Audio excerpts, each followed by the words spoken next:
How's it going, everyone? This is StreamCast Episode 2.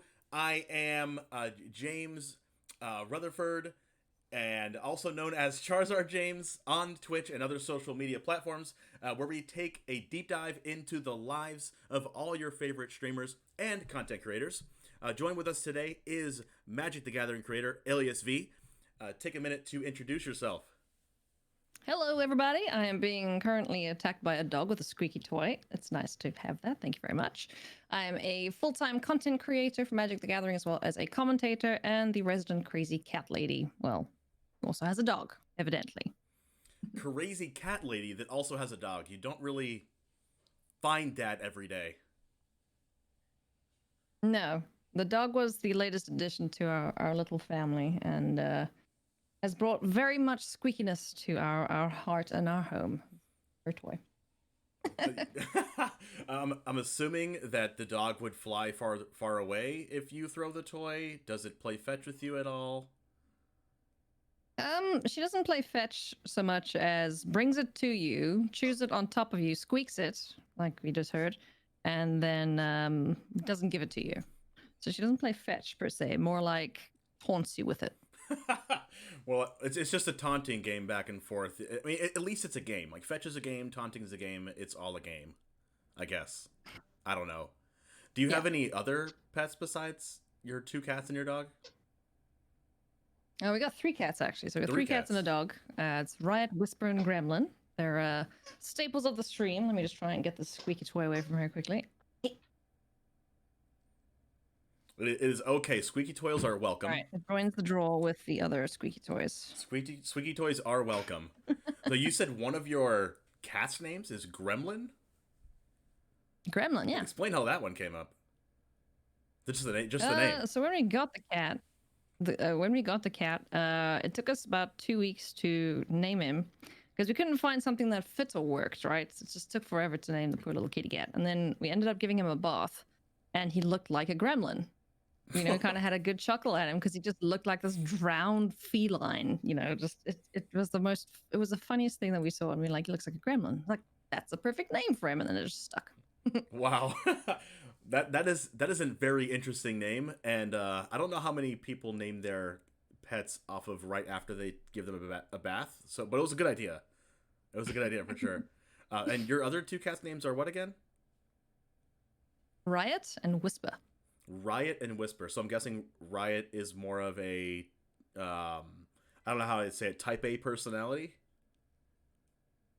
I guess so. You know, a lot of chat makes the joke, oh, does he come in with a 1/1 counter or haste? I'm like, you know. That's why I didn't go there. I didn't go there.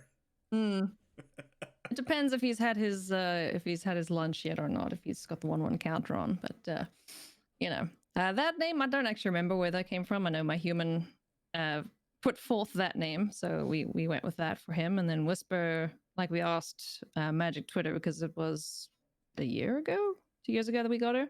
And like, what name fits? And then someone mentioned Whisper, and I was like, hey, that actually is pretty cool, because she has the quietest little meow in the world. and cats are notorious for whispering around the house, if you will. Just make no noise. With their, I don't know, scientific paws make no noise. I don't know. So in addition to you're the newest member of your quote unquote family is your dog. How long have you had your dog now? It's August, so 4 months ish. All right, roughly. I mean, getting a new time dog is a construct I don't remember anymore. Yeah, who knows time? COVID-19, you just lose all concept of time. I'm just like, is today Thursday or is today Monday? And the only time I ever know what actual day it is when work starts and ends. That's it. My actual job. Yeah.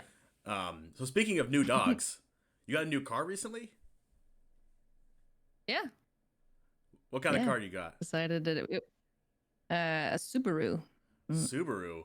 Is it a speedster? Yeah. Are you a secret speedster? No, we got the car that had the best safety ratings, because you got to protect that matters. Because that matters. Do your pets like riding in the car? Well, we'll find out next week when we have to take Oogie to the vet. So, yeah.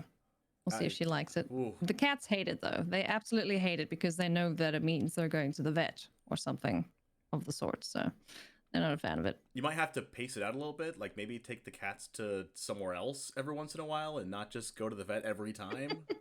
Where are you going to take cats? I don't know. Where do you take cats? You tell me. I have no idea. I mean, I have to the vet and then home. I have 2 cats in this house, and they'd never leave the house. I don't know where you would even take the cat spa. Is there a cat spa? No? No. Probably not. No. If it is, it's certainly not a what do you call it? An essential service. You've found your next business opportunity. Cat spa. There's probably a reason why they don't exist. So speaking of your human, they stream as well. I've seen the Doomsday Unicorn name. Yeah, he streams. Does some cyberpunk stuff. Plays some Magic every now and then. Likes playing sniper games. Just depends what floats his boat. We call it variety streaming. Well, yes, I like that. Correct. I like that though. Have you played any games on stream other than Magic? I know you played Cyberpunk for a second. What other games do you play? This last week has been all Magic because the Guild of Ravnica drafts came back, and I love those. So I've been just killing that. And then we'll play some Destiny every now and then. We'll play some Cyberpunk, Hades, Fall Guys. Yeah, sometimes you need a bit of a break from Magic, so go and dip our toes into whatever else tickles the fancy. Mostly Magic, though, right? Yeah, I mean, it's predominantly Magic. Like that's my bread and butter, if you will. Do you? And I've seen you play some Draft a lot. Do you play Constructed and Draft, right? Yeah. Do you? Well, okay. I'm gonna ask you this: what is your favorite color combination to draft? To draft, it depends on the set. But I like black and white mostly.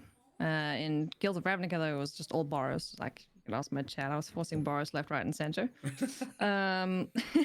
But yeah, usually black and white are my 2 favorite colors to draft. There's usually good removal in there. Not often the biggest creatures or anything, but, decent ways to just control the battlefield and try and work your way around your opponent's stuff. So you're a draft Gandalf? Is that what I'm hearing?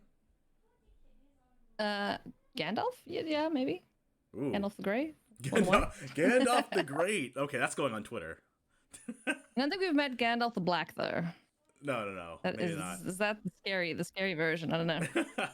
I don't know. Like, okay, so black and white have always been notoriously like the cat colors as well, outside of like the past set where they're green.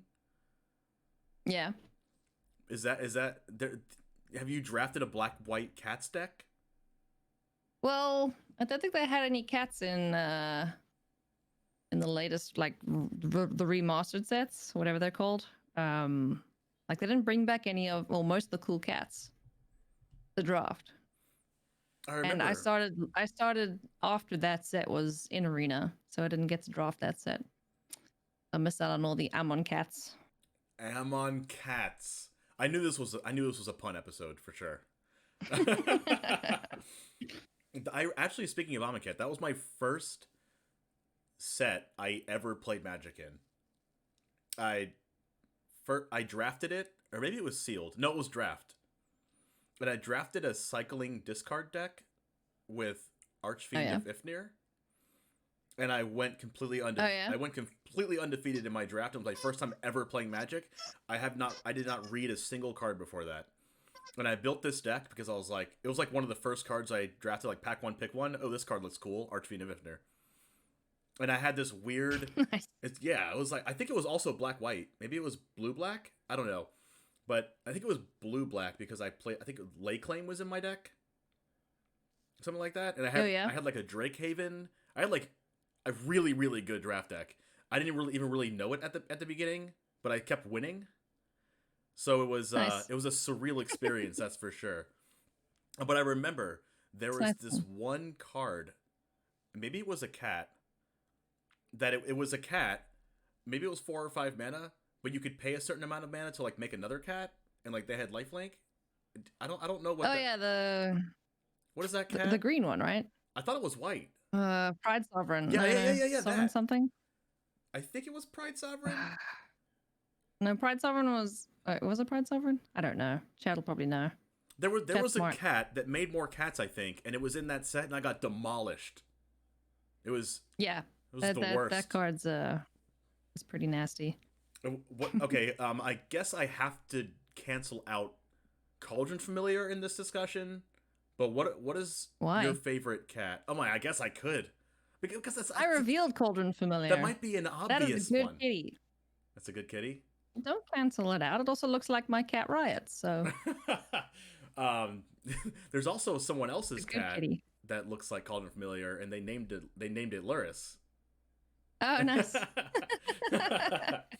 It was Philippa that named her cat Luris. I mean, Luris is a good kitty. Maybe that wasn't in consideration though at the time when you were naming this cat. No, it wasn't out at the time. No, it wasn't out at the time. No, so wouldn't have known that. So if I asked you what your favorite very cat is, I guess you just say Cauldron Familiar. Is it anticlimactic like that? Yeah, pretty much. Okay. I mean, I could pick some other fancy cats, but that one I had the most fun within the archetype it was in, and I revealed it, and it got banned, and it should be unbanned. Hashtag free Cauldron Familiar. But yeah, that's probably my favorite cat. Calling out hashtag free Cauldron Familiar. I think it actually should be probably brought back as well, but Eldraine isn't going to be in the format for much longer, so Yeah. One thing about Cauldron Familiar though, my brother, his favorite deck to play ever, and one of the only decks he's ever played in Magic, is Jund Sacrifice. Yeah. And this is when it was the best deck, and Crokies was playing it every minute of the day, and my brother just fell in love with that deck. Just the type of play style that it was good against aggressive decks because you could block with the Cauldron Familiar and then sacrifice it and keep doing it over and over again. So you really couldn't attack their life total unless you had like flying or trample. But they could also kill your flyer or your trampler with whatever else they had. So you kind of always felt like you were in a lose-lose position if you were playing an aggressive deck against Cat Oven. And then if you were a control deck, they had the Trail of Crumbs, so you could never stop their card advantage either. And they could also, and it's incremental damage with the Cauldron Familiar as well. So it kind of just like covered every base very well. Yeah, it's a great deck. I love it. And then when you add Corvold to the mix, just forget about it. And you got a big dumb dragon that likes to chomp on things. Bring your cards. So you got the little cat that's actually winning the game, and then you have the big dumb dragon that just tells the cat to keep going and drawing additional cards. It's like or the dragon eats the cat. The dragon does eat the cat. Normal things that happen in Magic. Yeah, normal and Skyrim. The dragon does eat the cat a lot of the time. There was this play that you had to hold full control on and bring the cat back, and then sacrifice the cat it was like a whole convoluted thing that you had to hold full control for in order for the dragon to eat the cat in like the best way. I don't know if you remember that, but I could never get it. But anyway, the reason for me talking about this in the first place was that my brother just, when Cauldron Familiar got banned, he just quit Magic. Really? Yes. But it only got banned in Standard. I mean, you could play Historic now on Arena. He was predominantly a Yu-Gi-Oh player, but the way that Cool Stuff Games, which is my local game store, the way they have the two games is they play them at the same time, so you can only play either Yu-Gi-Oh or Magic. And my brother was just in love with this deck, so he kind of didn't play Yu-Gi-Oh for a little bit and played this deck. So he had a good excuse to not play Magic anymore when it got banned, because he could just play Yu-Gi-Oh because they happen at the same time. Fair. But I told him, Cauldron Familiar is in Historic, and he said, "Did they bring Cat back in Standard?" I said no, and he's like, "Okay, I'm not playing Magic." Oh my gosh. So I see, there's no reason for it to still be banned. Mayhem Devil's gone. Just bring it back. Let it free. Mayhem Devil is gone now. That's a good point. Mayhem Devil is gone. Okay, what do you think a deck would look like right now with Mayhem Devil gone? I don't know, maybe like a Sir Conrad something or other with Cat and Oven. Okay, you're gonna have to refresh my memory on Sir Conrad. I don't have that one pulled up in front of me. He either pings or removes life for each creature that's either put into the graveyard or taken out of the graveyard from anywhere. He's the 5/4 knight, Black Knight from Eldraine. Oh, it's a 5-mana one. Right? And he can also force you to mill. So that's kind of like a blood artist type effect, like a double ping with the cat. And it would still be like a Golgari deck, because you'd still have to play Trail of Crumbs. Like, why not? Wait, maybe it would still be Jund, because you can still play Corvold. Yeah, Corvold's still in it. All right, there we go. Who needs Mayhem Devil? But Mayhem Devil was a huge deal for beating the other aggro decks. Oh, for sure. That card is an absolute house. Like, it's fine. You can eke out a win with a kitty cat, but if you have Mayhem Devil down, it just accelerates it so fast and just a snowball effect. So. Well, what's the real snowball effect is you have the one kitty cat, but it depends on how many ovens you can throw it into. If you have 4 ovens and a kitty cat, your opponent's life can go down really fast. Really scary. Oh, yeah. Yeah. I don't think I ever got 4 ovens out, though, unfortunately. I had one time, and then they got Maelstrom Pulsed. Yeah. Ouch. Oh, yeah, it felt real bad. Needless to say, I lost that game. Anyway. I would have rage scooped.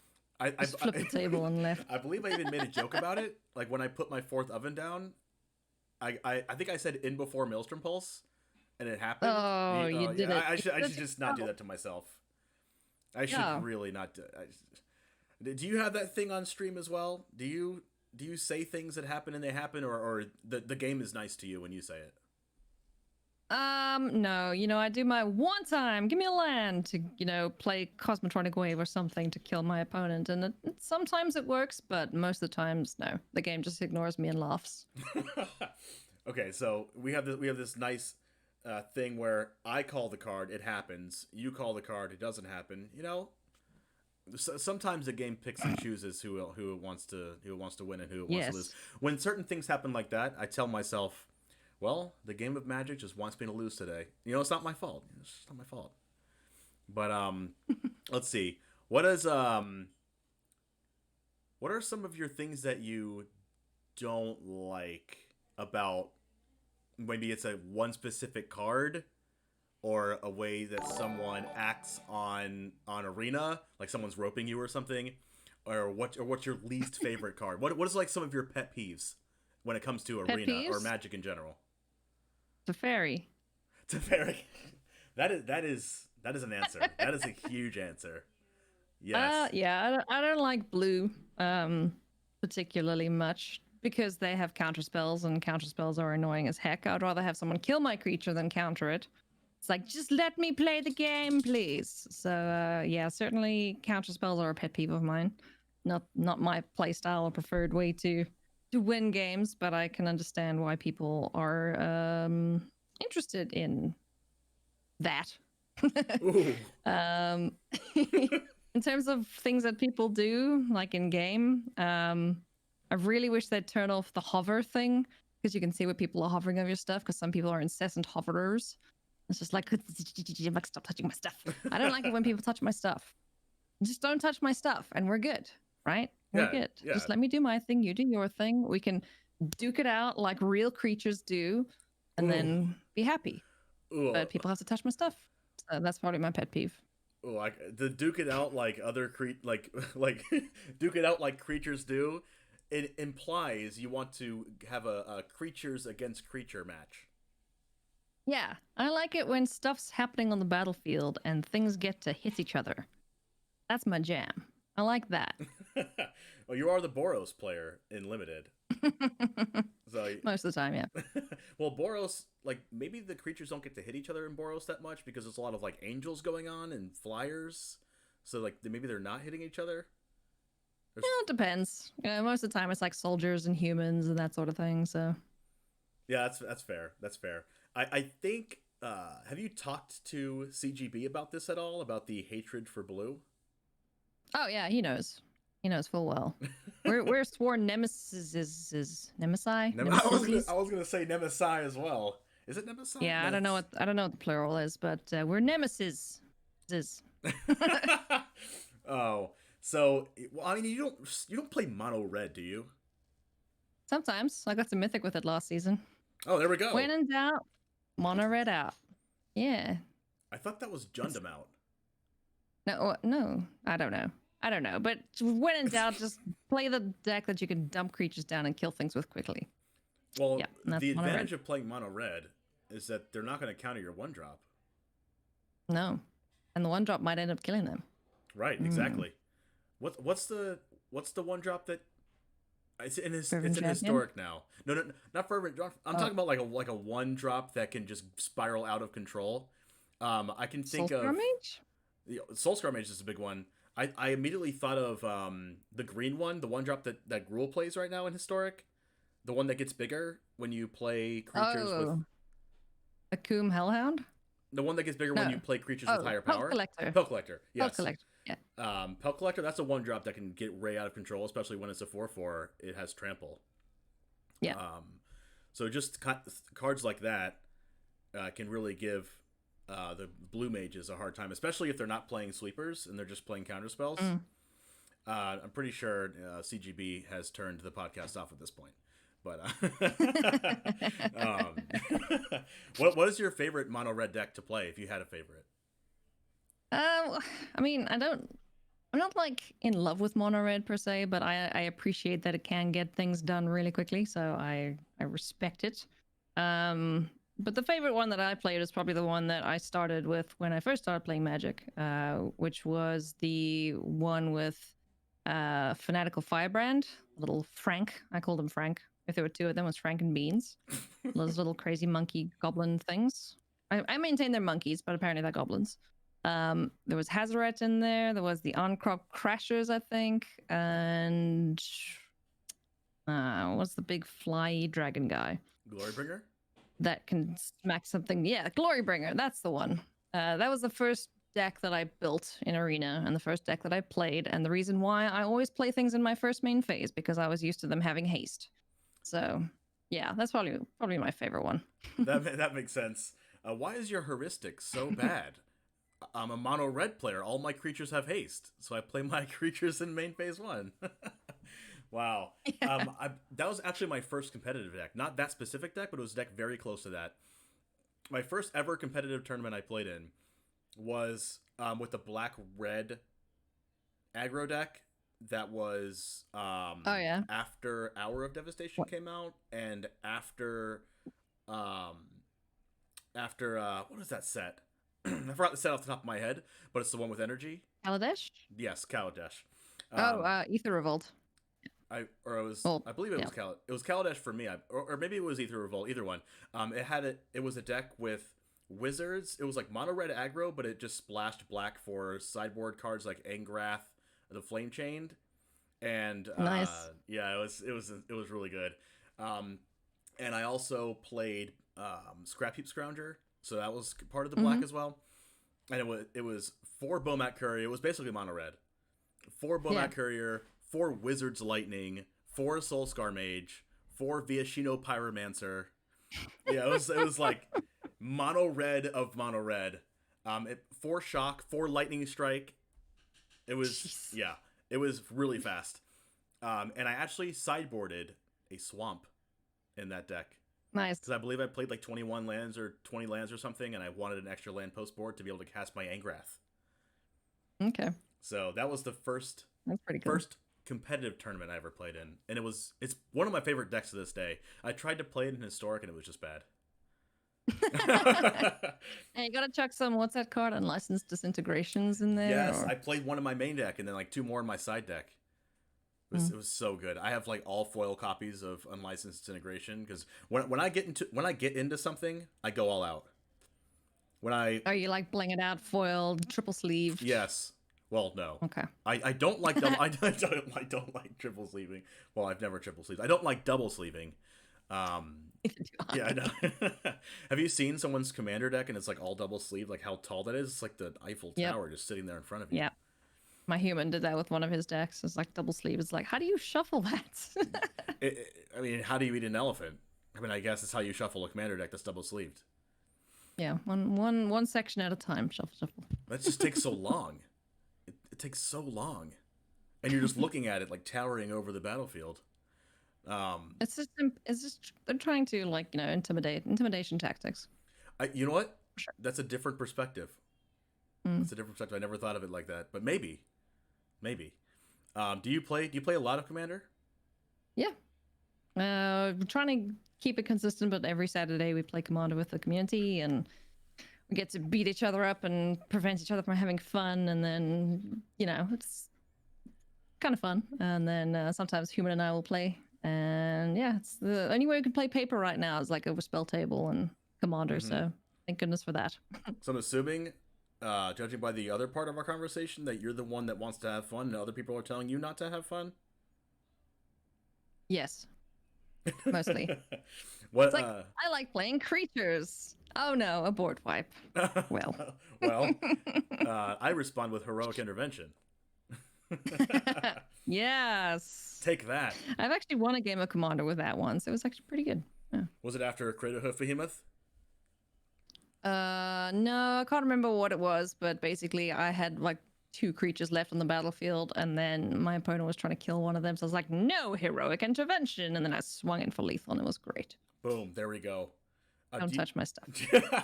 Going back, that's what I'm calling this one. Just don't touch my stuff. That's what I'm calling this for sure. Yeah, it's official now. What do you have multiple commander decks? You just have just one? Yeah, I've got Jarina Kudrow, I've got Teysa Karlov, I've got Edgar Markov. You can sense the theme here. Small little idiots in the colors I like. I want to make a Yarok deck. I want to do like double ETB triggers and stuff for the funsies. So that's my next mission, I think. Yarok is a really powerful commander deck. I don't know the power level of the people of commander decks that you play with. Is it more of like competitive EDH, or is it no. toned down? Please no competitive EDH. I just want to have fun. you can jump down a rabbit hole really fast. When I first started playing Commander with my friends, it was just like let's get together, let's build a budget $100 decks, and we had a limit of like $2.50 was like the most you could pay on a card. At cool stuff, and you had to build a whole deck out of it. And after a while, like, we're competitive. We want the little edge on our opponent, so we find the next best card to play. And after a while, it's like, well, let's pass the $100 threshold. we can go to $150. And it spirals out of control from there, and you're all playing Black Lotuses. Exactly. It spirals out of control, and then people are doing 2-card instant speed combo kills after about 9 months to a year of playing. Everyone just has the best cards. That's nice. My friend group is crazy with that as well. Like we're all kind of hyper competitive, but they'll actually pay the money for the cards to and then I feel like with my 5-color budget Golos deck, with my win condition being only Field of the Dead and Maze's End. Yeah. So I'm playing all the guild gates and things, and they're over here with every single possible dual land. I'm just like, just give me a break. Can I just can I win one game? And then one of my friends is playing Zur the Enchanter, Enchantress or Enchanter. Yeah. Zur, and he originally had this really nice cycling deck, but it was budget. It was Zur cycling.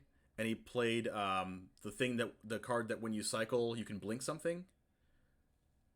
I don't know what that is. I forgot what that card's name is. But it was basically just playing like a blink cycly deck. And it turned into the most CDH you can think of after a while. Nice. How competitive, quote unquote, is your commander group's decks? We don't really have a group per se, but it's mostly it's fair Commander. We don't have anything ridiculous in there. No one's playing any of the obnoxious cards that everyone hates. So yeah, it's just mostly your deck wants to try and do a thing. It's not going to win in 2 turns. There's no combos or anything like that. And when I play with the community too, I say to them, like, don't bring anything that people will hate you for. Just bring something fun. Just be a good. If you look at a deck and you go, don't play that one. Just be a good person for once. Yeah. Just don't counter my stuff. Let me have my stuff. Yeah. Yes. Exactly. Do you play D&D? Yes. What Actually, in 3 campaigns right now. Yeah, think about that. How many campaigns are I in? Well, yeah, obviously we've done a bunch playing with merchants, and then we've got 2 running at the moment, and then another one starting up soon. So, lots of D&D. Talk to me about Krog. Krog the Kind. Krog is a half-orc barbarian from the Seed of Life, which we're doing on Runaway Robots channel. Diefall, and I think we're almost coming to the end of that. So Krog is a very kind-hearted soul. He doesn't rage willingly, but he will rage if anyone hurts an animal or a creature or chops down a tree for no reason, and then he loses his mind and then beats people up with an axe, pretty much. It's great. So what type of magic card would you say resembles your friend Krog? If there was a male version of Gruul Spellbreaker, probably that. Smash face, don't mess with me. I'm hexproof for a second. Yeah, kind of. Wow. Is there anything that you've like? What's kind of your favorite moments with Krog? Is there anything that's happened so far? I mean, you're in 3 campaigns, so there's probably a lot going on. Do you have Krog in all your campaigns? And if so, No. We have new characters for each campaign. Different rule sets, that sort of thing. Mm-hmm. So I like playing different stuff. Krog is a barbarian that I'm playing. I'm playing Dorothea, who's a dwarf cleric in Icewind Dale. The new character, I haven't named him yet, but he's going to be a fighter. I've played a bard named Felix, so it's just whatever tickles my fancy a particular day. It's like, who do I feel like being today? Right, you, cool, let's flesh you out and play with you. But in terms of like favorite moments and stuff, I like combat's always fun. It's always fun to cleave something in 2 with an axe as a barbarian. That's great. But for me, it's always the character moments, like nice little interactions between 2 party members who didn't necessarily get along, or just a nice backstory moment. Like I remember from Guild Gates and Goblins, like the first one that we did with Merchant and them, like his character Reg telling us about his dog that accidentally killed himself by jumping off a cliff, and then he just comes back the next day. It's the dog that never dies so long as Reg doesn't die. And, it's just stuff like that. It's just so funny. It's endearing. Like I like the heartwarming moments in D&D. That's awesome. Yeah, I've had some of those with my D&D campaign as well. But for me, I'm the completely opposite character from what I am in real life. I like to take this opportunity and just do something so crazy that I would never do in real life. So in D&D, I'm always the chaotic evil rogue that steals everyone's stuff and will backstab you at any moment, even if you're my friend. Don't mess with me. Nice. And it came to a point where my sleight of hand was so high, and I was like level 3 or something, and it was like a 10 or higher. It was something crazy. Nice. I would just steal everyone's stuff, like, and they would never know until they checked their bag and it was stolen, and then they would accuse me. But then my what do you call lying power again? Like what do you call that? Deception? Bluff? Deception? Yeah, that also was super high, so they also always believed me. So they just thought they lost it. You're the worst. We need this vitally important amulet to save the princess from the tower. Where is it? And they'll look at you. They all look at me, but then I also always convince them that it's not me, and they all believe me. I don't know, you must have threw it in a river somewhere and forgot you did it. That's basically just what it was. That's hilarious. So what part... I digress. What D&D? What are the names of the D&D campaigns that you're in? I heard you say the one with Merchant. What is that one? That one's Icewind Dale. The other one is Seed of Life. And then the new one starting is Descent into Avernus or Avernus. I don't know how to say that one. Yeah, we say it how you want to say fun. it. It's like a magic card. Pronunciation is however you want to do it. Yeah, exactly. How do you find time to play in 3 D&D campaigns and stream? That's a lot of time, right? Unless they're only like an hour, 1 hour long sessions or something. They're like 2 to 3 hours, so it's not like too bad. But I'm also a full-time content creator, so thankfully I don't have to worry about full-time job or anything like that to squeeze into the schedule that I've got going. So yeah, it's just a time management thing. Make sure I do my 8 to however many hours of streaming a day, and then do all the fun stuff when I can. Yeah, streaming is fun too. Don't take that the wrong way. Oh yeah. I didn't take that the wrong way, but now that you said that, it kind of made me think about what you said. Streaming is super fun. I do stream for 8 or however many long hours I do it, and then I do the fun stuff. It's just all fun. That's the best thing about being a full-time content creator is you're already doing something for a living that is already fun as it is, but you get to do that all the time. Talk about your process and how that even came to be in the first place. I think our listeners would really be interested to know this. How was your stream, or was your attitude during it, or just your mindset maybe as well? Whatever you want to talk about. Sure. About when you started until now, because I know it's been a while. How long have you been streaming for?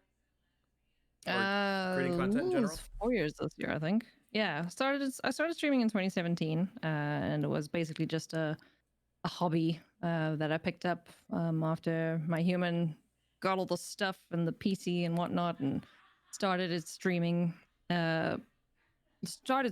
And he didn't really take to it back then, and I felt compelled to give it a go too. So I started streaming from my PlayStation, played Gwent, the Witcher card game, and some people tuned in and I really liked it. So I was like, okay, cool, let's see if we can take this to the next level. So I asked him nicely if I could use his stuff that he'd brought to do the stream thing, and started streaming more, and got pretty popular in the Gwent directory and was soon like one of their top streamers. And this was all while I was still working full time, obviously. So I would stream in the mornings from like 5 a.m. until 11 a.m. before I had to go to work. And it just kind of took off from there. And then I got to thinking, okay, like this is going pretty well. Maybe I could do this as a job. So I obviously wasn't earning enough just from streaming Gwent to like, I don't know, 140 people or whatever it was back then. So it was a thing that I was working towards. I had this goal in my mind, like, okay, I want to be a full-time streamer, so I'm going to work as hard as I can and make sure that I can do it. So I was consistent. I made sure I was, networking with a whole bunch of people. That's how I met Merchant and Petrify and Mogwai and Croakies. Like, that's where most of us started out, was in your old Gwent, the Witcher card game. And just grew my community from there and my support base and whatnot. And then Gwen took a bit of a break from releasing any new stuff, so I got a little bit frustrated. You know how you get between sets releasing, you get a little bit antsy. And I got a little too antsy, so I started looking elsewhere. And then I saw that a bunch of the streamers were checking out the Magic the Gathering Arena beta. Beta? It was a closed beta at the time. And they said I should give it a go. So I was like, oh, okay. Put the feelers out and be like, hello, this game looks cool. And then the content creator person at the time, the person who looked after everyone, reached out to me and was like, hey, I hear you want to play our game. So here you go. I was like, oh, cool, sweet, I'm in, thanks. And then I started playing it. And Twitch chat actually taught me how to play Magic. They got into a Discord call with me and were like, okay, so we're going to play this Pirates deck with Captain Lannery's Storm. That was the first thing I picked up, I think. I had no idea what was going on, but they fought through it. And things kind of just snowballed from there. And then after a year of playing Magic, it was time for the Mythic Invitational, the one that they had at PAX East, and a whole bunch of people were getting invited. And they asked me if I wanted to commentate on it. And I was like, are you crazy? I've never commentated on anything in my life. I've never been playing for a whole year. And they were like, well, we think you're great and you can do it. It's like, okay, you're crazy. That was my initial thoughts. And, went with it, did it, didn't mess it up too badly. And they liked me enough to bring me back. So it was pretty great because now it's like, another income source doing commentary as well as content creation, starting up YouTube and all that stuff too. And then everything just kind of lined up nicely to the point where I could go, okay, thank you, dear employer. I'm going to leave now and go to Hawaii to commentate the World Championship. Bye. Wow. That's pretty much what happened. That's a and then crazy ride. I've been full-time almost for a full year now. So wow, it's great. When do you hit the year mark? February. Wow, it's really close. Yeah. Wow, congratulations. Thank you. So yeah, I've been really lucky. I've been in the right place at the right time, and I've had some good people on my side. So certainly couldn't do without them. So I'm sure streamers would get a lot of value out of this. You took your audience did you take your audience from one game, Gwent, and into the other game, Arena? I'm sure there's some viewers that fell off, and they didn't want to watch. They didn't want to watch Arena. That only wanted to watch Gwent. But the people that taught you how to play Magic, did they play Gwent and Magic? Were those from people that were already in your chat from Gwent, or what happened in that transition between Gwent and Magic? I know you mentioned something about 140 viewers in Gwent, and we can go over that next on what was your process to get that many viewers in the first place. I think that'll provide a lot of value. But what during your transition, what was that really like? So switching games is always a tricky thing to do when you're a streamer because you have a fan base, you got loyal followers, whatever, who tune in to watch that, and they're not interested in anything else. For sure. So it's always difficult when you make that change, and it was a little bit.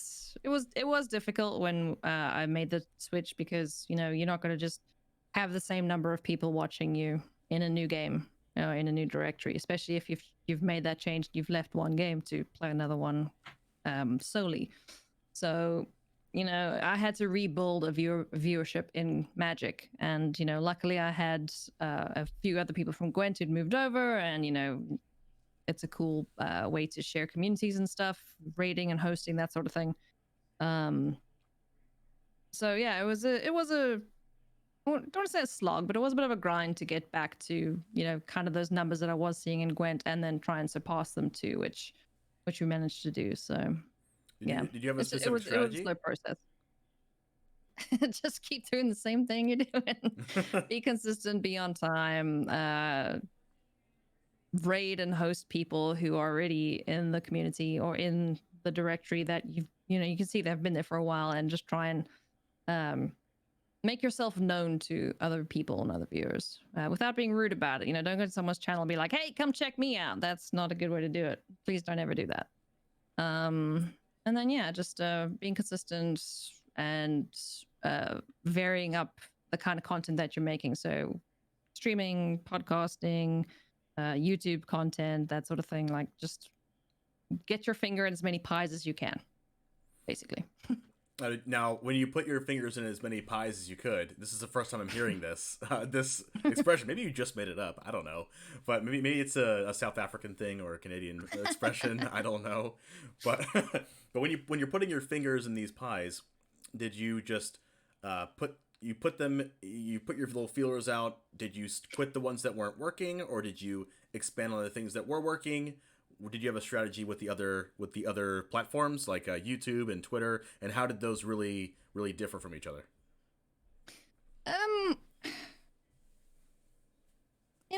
I guess like you don't want to stretch yourself too thin. So the main platforms are the ones that I saw other people using. So I have people that I look up to and kind of follow their advice in terms of streaming and stuff. Like there's Co-Carnage, there's Professor Broman. They all are very giving with the information and in what they've done with their streaming careers. And that's kind of, I try to emulate how they did it so that I could have the same level of success, hopefully one day. So, you know, their whole thing is be consistent, be on time, try and have a schedule and stick to it, network, let people know when you're going live, share your content. There was one thing that Jesse Cox said that always stuck with me, is like, advertise like a shameless whore. Excuse my language, but you know, that's the thing. Like, if no one's going to know about your stuff unless you get it out there. So, you know, I tried Reddit. I don't like Reddit at all though, because they always keep deleting your stuff because it's being self-promotional. It's like, it's content for your game that you are having a Reddit for. Why can I not post my content on your freaking Reddit? Well, not go down the I have that Reddit same rabbit hole. experience. Yeah, but yeah, you know, just be consistent and make sure that people know that you exist. Yeah. I wish I could give you like a, here, do this, do that, do the next thing, but it's all just a case of, you know, ride the waves, as Co-Carnage would say. Is like, if you see that there's an opportunity to do something, jump at it. Like, if someone's saying like, hey, we're running this community tournament or whatever, go do it. Or if you want to run your own tournament, go do it. If there's an event or something that someone else is hosting, like, get involved. Just don't try and live in a little bubble, because you're not going to get anywhere if you're just isolating by yourself. I agree 100%. Speaking about your advertising, or however you want to call it, that, I mean, you're not supposed to go on other people's streams and say, here, follow me. You say do it like a shameless bleep, but but that doesn't mean I don't even know the word for it. I don't even know if belligerent is the word for it, but in other people's chats, spamming your Twitch link or whatever. Don't do that. Don't do that. It's you know. it's a big, it's like, I think we're like, respect for other people's communities is a big part of it as well. Like, those people are watching the specific streamer because they want to watch that specific streamer, right? Yeah. They don't want to be basically sold something. Like, I was talking about this to someone the other day. Someone offered me like free food, someone that I didn't know, at my door the other day, and I took it, but I didn't eat it. I felt like I was being sold to, in a way, and I feel like that's in people's minds, that if you're like, here, taste this, that they're not going to want to, because you're like, wait, what is it? What's in it for you? That's suspicious. That's suspicious. Yeah. So if someone goes into someone else's stream and is like, you should watch me, it kind of makes you not want to watch them in a way. Yeah, exactly. It doesn't work. Don't do that. Right. So speaking of the way that you advertise, I want to go over some of the things that you do, because you're so good at this. Okay. How did you make your artwork, your logo? I know you changed it a little while ago, but it looks so good. Yeah. And your go live animation thing that you put on Twitter is just awesome. Talk about your process of like, why did you want to change it, and what, and the process of making it, and to what it is now. Even if you didn't make it. Well, I paid a designer a lot of money to do it for me, because the whole thing with going full time is I wanted to, try and establish myself as take me seriously kind of content creator, right? Like, this is my job, this is my brand, it's my profession, and I'm gonna do it properly. So the what do you call it? The look and feel, whatever, that I had previously, I didn't like really ever resonate with it. Like, it didn't feel like me. So I wanted to go for a lot more chilled, relaxed, down to earth type vibe, which I think I've matured into. I can be really crazy sometimes. Like, I lose my mind. You can ask my chat. Like, sometimes I am incomprehensible. They don't know what the hell I'm saying, because I'm just like sounding like a murloc or whatever. Especially when people counter or kill my things. Counter. But yeah, I wanted to redesign my brand, or reimagine it to what I think is more me. So yeah, I went for like a really cool, like, Magic Land inspired scenery type things, with some chill music and some nice vibes, just super chill. Yeah, I like the way it like moves and you don't really see the go live at first, and then you look at it for a second and it says go live after that. It's so cool. I mean, I wish I could I wish I could give the artist's name, but I don't know them. Or maybe you Rotting know. Jackal. Rotting Jackal.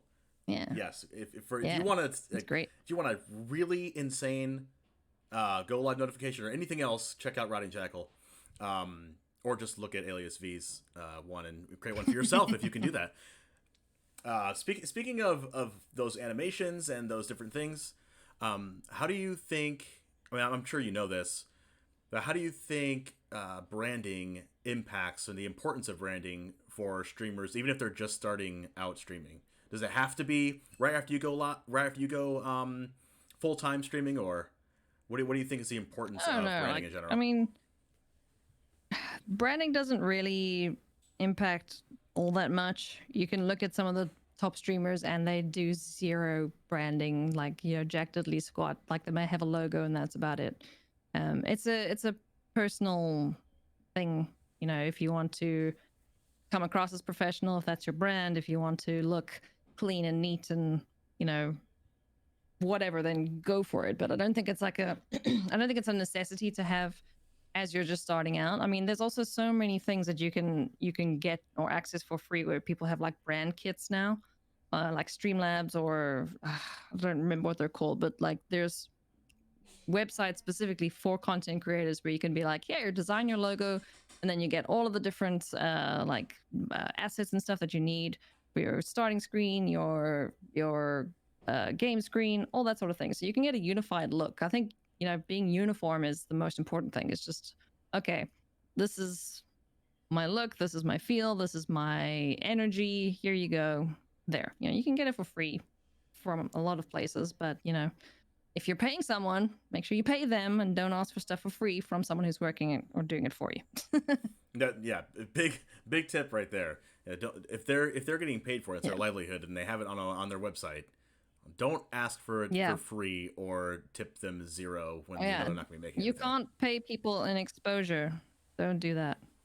Paying an exposure is not what they're looking for when they have a business.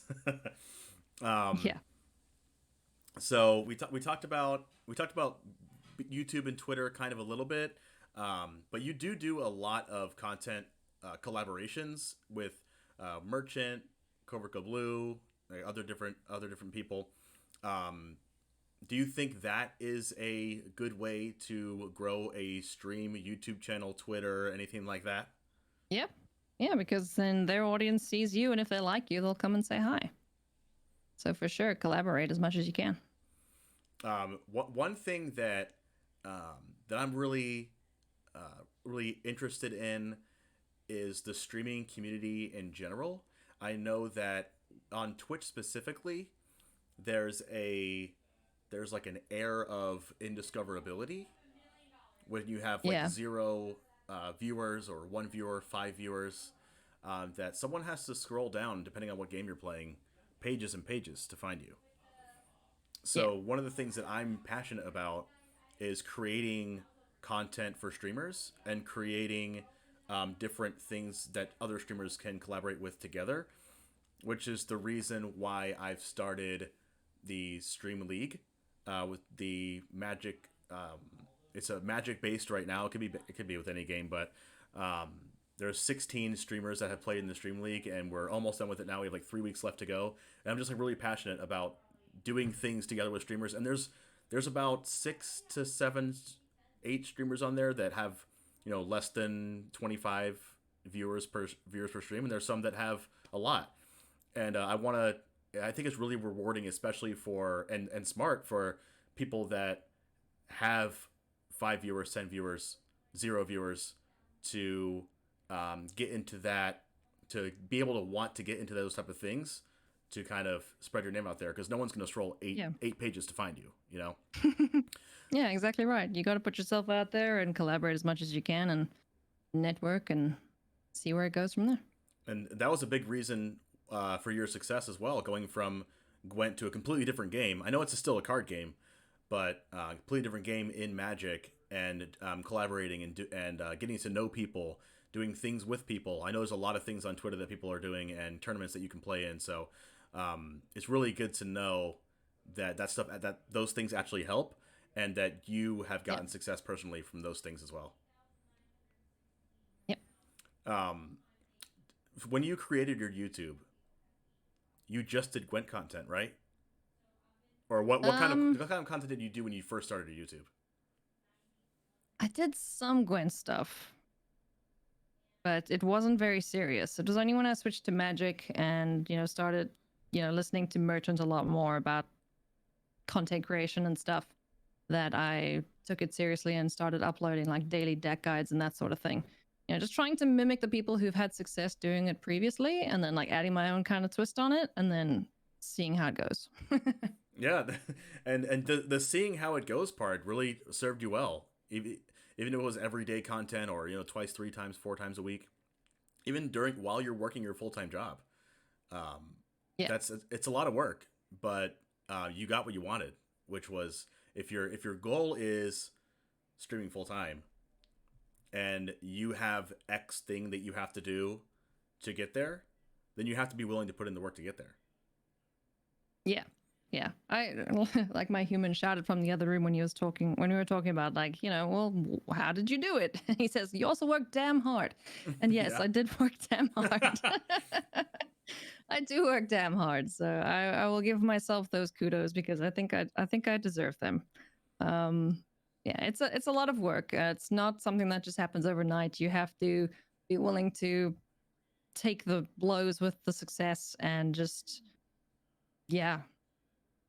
knuckle down and try your best and see what happens. Well, knuckle down is another one of those phrases, right? Like stick your fingers in pies. There's also knuckle down. Well, I'm getting. Have you not heard these? I'm from Florida, so maybe we don't say those sayings in Florida. maybe it's a Canadian thing. I don't know, but I'm super interested in different dialects and everything, and I like different sayings like that. I'm gonna say them from now on if I remember. I thought, like, I know that my family and here in Florida we say buckle down, but maybe it comes from knuckle down. Buckle down, knuckle down. Maybe I'm getting it wrong. I don't know. It's okay. I'll go with knuckle down. That's fine. So talking about your goals, and one of your goals was being a full-time content creator. Do you have any other dream accomplishments, even if it's a content creator on a different level, or do you want to commentate on a world championship, or maybe you already have, or that's why I said already. Maybe you already have. What are your other goals, even if not Magic related, do you have in your content creation career in general?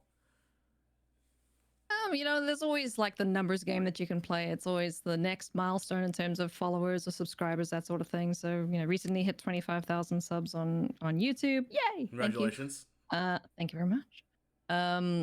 And getting to the next 10,000 or whatever, the next 5,000, that sort of thing. So just, keeping an eye on those. There's always subscriber numbers on Twitch, unlocking emote slots, that sort of thing. Followers on Twitter, just because, if the numbers are going up, that means more eyes are on your content and on you. And, hopefully that leads to more opportunities, that sort of thing. So in terms of like goals and stuff, the numbers are always a big thing. But I don't have anything very specific. At least I haven't thought about anything, just because the last year has been kind of weird. But yeah, I just want to keep doing what I'm doing, keep growing my viewership, and just try and be the best at this that I can be, and try and beat everyone else. No, it's not a competition It's not a competition with anyone else. It's a competition with myself. I want to be better tomorrow than I am today. That's kind of just what I'm hoping for this year. One step at a time. That's a really good goal. Be better tomorrow than you were today, even if it's super microscopic. If you do that over the period of a year, 2 years, and you look back at 2 years ago, it's a huge difference. Even though you really didn't change much every day, but you made the strides to do that. One of the things I also wanted to talk to you about is more than just the numbers, because it does increase your when you have a goal to get this many number of subscribers on Twitch, or get a number of YouTube subscribers, or or Twitter followers, it does translate into a certain amount of dollars. So it can be really easy to translate followers and viewers and things into like dollar amounts. Talk about your community and how your community has impacted your growth and how you have impacted your community and what you've really learned from them, or what kind of relationships that you have with your community. I'm really fascinated to know that. Well, I maintain I have the best community on Twitch, but I'm sure most content creators will do that.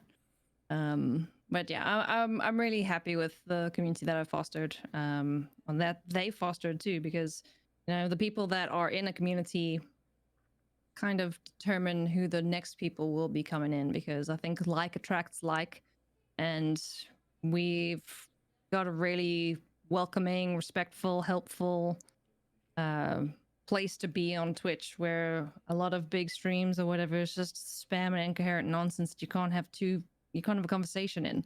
I really enjoy that I can have a conversation with my chat and with my Discord, that sort of thing, and everyone's just very chill. They're so chill. That's great. Like, there's no drama, there's no crap, there's no anything like that. There's no dumb spam nonsense that I can't stand that, by the way. But like, they're just wonderful, and they're supportive. They're caring. If I'm having a bad day, like, I'll have a few of them reach out to me and be like, if you ever need a chat, I'm here. They're wonderful, and they make my day. I say that most times when I say good morning to them, or tell them, I hope you guys have a great day. Catch you later. Bye. Yeah, they really do. They make my mornings, and well, they used to make my mornings, but now they make my day, because they're just great. And I'm really lucky to have found a great group of people that want to hang out with me and watch an idiot play cards on the internet. So, yeah. No, definitely not an idiot. You work really hard for what you get. Yeah. So one thing that I can piggyback off of that with, and it's great that you have a community like that. There's a lot of communities that can't say that. But one of the things that I've kind of prided myself on doing is getting to know an individual people. It can seem like when you have so many people in chat just talking and you're answering questions, it's a little harder to find like a voice or an actual name behind the username. Yeah. So I've taken opportunities to have people on my Discord in a voice channel, like while I'm just playing ladder games, and just have a conversation with them, and they're in there watching me play the game, and we're talking about plays, but I'm also asking them about, how was your day? Where do you work? What do you like to do? I just had a conversation with someone that I just met on my stream a couple days ago that had been there for the first time, and he ended up watching my ladder games in Discord today. And I got the opportunity to learn that he lived next door to a really famous football player that I really admired on my favorite team. So we talked about football. He really likes Disney, so we talked about that. And it's just really cool to be able to interact with a community like that. That makes it less than a number and more of just, or less than just a username, to actually find to hear a voice behind the username. Because there's people in chat right now that are asking questions, and they might feel like they're asking into obscurity or talking to a wall or something. Maybe when you're in a streamer's chat that has 50,000 viewers in it, you're just talking you're just talking to a wall of words, basically. The streamer has no way of singling out someone's one KW. Yeah. But but just to know that there's a person behind that is kind of what drives me to become better every day, just like you did. And I want my community to have some of the same qualities that yours did. That's why I was one of the reasons why I'm so excited to have you on here, is because I really like your community. I've admired what you've done as a content creator in general. I've watched a lot of your stuff for over a year, and I've wanted the opportunity to meet you and some people in your community, and I've spent some time watching your streams as well. So it's definitely a rewarding experience for me, for sure. So off of that, we talked about your accomplishments or your goals and things. Let's flip the script. What was there any failures or setbacks in your career that you learned from, or do you remember one that really flipped the script for you that you learned a lot from?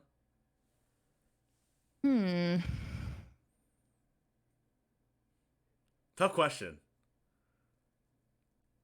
There's nothing that leaps to mind. I know that's terribly boring, but like, just to reiterate again, I've been really, really lucky with my content creation journey.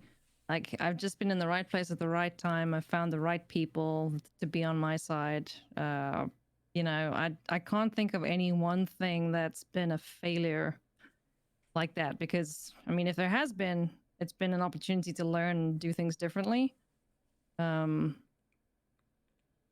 Yeah, I mean, I think the biggest thing that could constitute a failure would probably be how long I stuck it out with Gwent for when I knew I wasn't happy playing it, because I was too worried about my numbers tanking and failing, changing to something else. So I think, if anything, I would probably say that I learned from that you got to do what feels right for you. Don't do it just because you're worried about numbers or losing viewers, changing games, especially with something like this. If you're not having fun, your audience isn't having fun. So people can see when you're having a bad day or when you're not enjoying what it is you're doing.